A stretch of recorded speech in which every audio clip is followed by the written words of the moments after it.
हम सब देख रहे हैं कि इतनी एक्सट्रीम में गर्मी हो रही है, तो आज हम जानेंगे डिहाइड्रेशन के बारे में, क्योंकि गर्मी का मौसम और डिहाइड्रेशन का बहुत गहरा संबंध है। अब ये डिहाइड्रेशन क्या होता है? डिहाइड्रेशन मतलब कि आपके शरीर में पानी की कमी का हो जाना। अब पानी की कमी आपके शरीर में होती कब है? एक तो नेचुरल तरीके से होती है, जैसे मौसम में परिवर्तन होता है, बहुत ज़्यादा गर्मी होने लगती है, आपको ज़्यादा पसीना वगैरह आने लगता है, या आपके शरीर से एक्सेस फ्लूइड वगैरह निकलने लगता है। बीमारी की मैं बात करूँ, डिजीज़ की मैं बात करूँ, तो जहाँ पर आपको बहुत ज़्यादा लूज मोशन हो रहा है, डायरिया हो रही है, वॉमिटिंग हो रही है, या किसी बीमारी की वजह से आपकी बॉडी डिहाइड्रेटेड हो जाती है।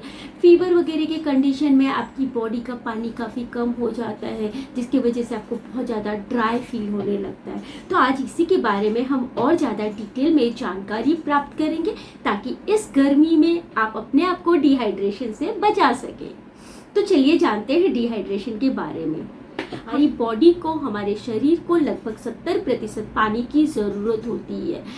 इस पानी से ही आपकी बॉडी के अंदर जितनी भी रासायनिक या केमिकल प्रोसेस होता है वो किया जाता है।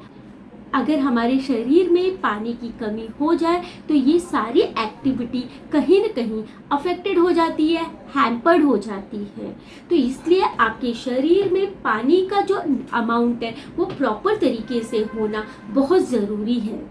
डिहाइड्रेशन एक्यूट डिहाइड्रेशन होता है, क्रॉनिक डिहाइड्रेशन होता है। एक्यूट डिहाइड्रेशन मौसम में चेंजेस हुआ, गर्म ठंडा हुआ, जिसकी वजह से आपको लूज मोशन वगैरह होने लगता है, या आपकी बॉडी में बहुत ज़्यादा पसीना वगैरह आने लगता है, जिसकी वजह से बहुत ज़्यादा बॉडी का फ्लूइड आपका चले जाता है, तो वो एक डिहाइड्रेशन का कारण बनता है। क्रॉनिक डिहाइड्रेशन मतलब कि जहाँ पर बार बार आपको डिहाइड्रेशन हो रहा है। हो सकता है कि आपकी जो हैबिट हो पानी पीने की बराबर से नहीं हो, आपको प्यास अच्छे से नहीं लगती हो, या आपको धूप में बार बार जाना पड़ता हो, या आपको कोई डिजीज़ है जिसकी वजह से, या कोई बहुत ज़्यादा मेडिसिन वगैरह ले रहे हैं जिसकी वजह से आपको डिहाइड्रेशन की प्रॉब्लम होती है। तो एक्यूट और क्रॉनिक दोनों डिहाइड्रेशन को ट्रीट करना बहुत ज़्यादा ज़रूरी है। जैसे कि मैंने आपको बताया, पानी बहुत ज़्यादा एसेंशियल पार्ट है आपकी शरीर का। इसका कम होना कहीं ना कहीं आपके शरीर में बहुत सारे खतरे को या बहुत सारी और बीमारियों को इनवाइट करता है। डिहाइड्रेशन में किस तरह के सिम्टम्स आते हैं, किस तरह के लक्षण आते हैं, कैसे आपको पता चलेगा कि पर्सन को डिहाइड्रेशन हुआ है? पहले तो आपको ये जानना पड़ेगा कि डिहाइड्रेशन किस वजह से हुआ है।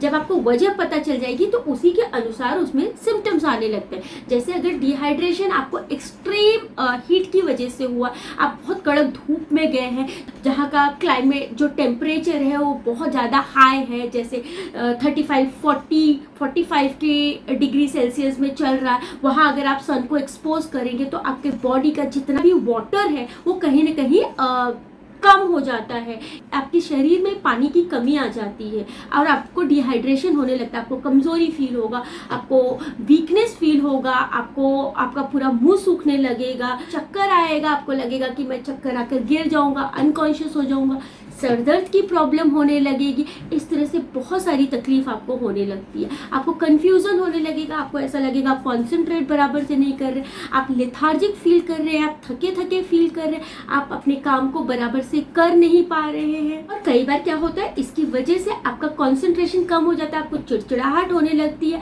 आप फोकस नहीं हो पाते हैं।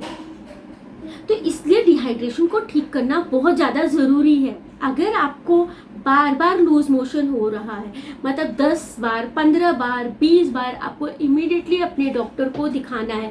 वजह कुछ भी हो, उसमें ज़रा सा भी डिले नहीं करना है। आपके स्टूल का कलर चेंज हो रहा है, आपको अपने डॉक्टर को बताना है कि आपका डिहाइड्रेशन है या जो ये किसी इन्फेक्शन की वजह से हो रहा है, उसको रूल आउट करना बहुत ज़रूरी है और अकॉर्डिंगली ट्रीटमेंट दिया जाता है। अपनी बीमारी को इग्नोर नहीं करना है। आपको कुछ भी तकलीफ हो रही है, आपको अपने डॉक्टर को कंसल्ट करना है।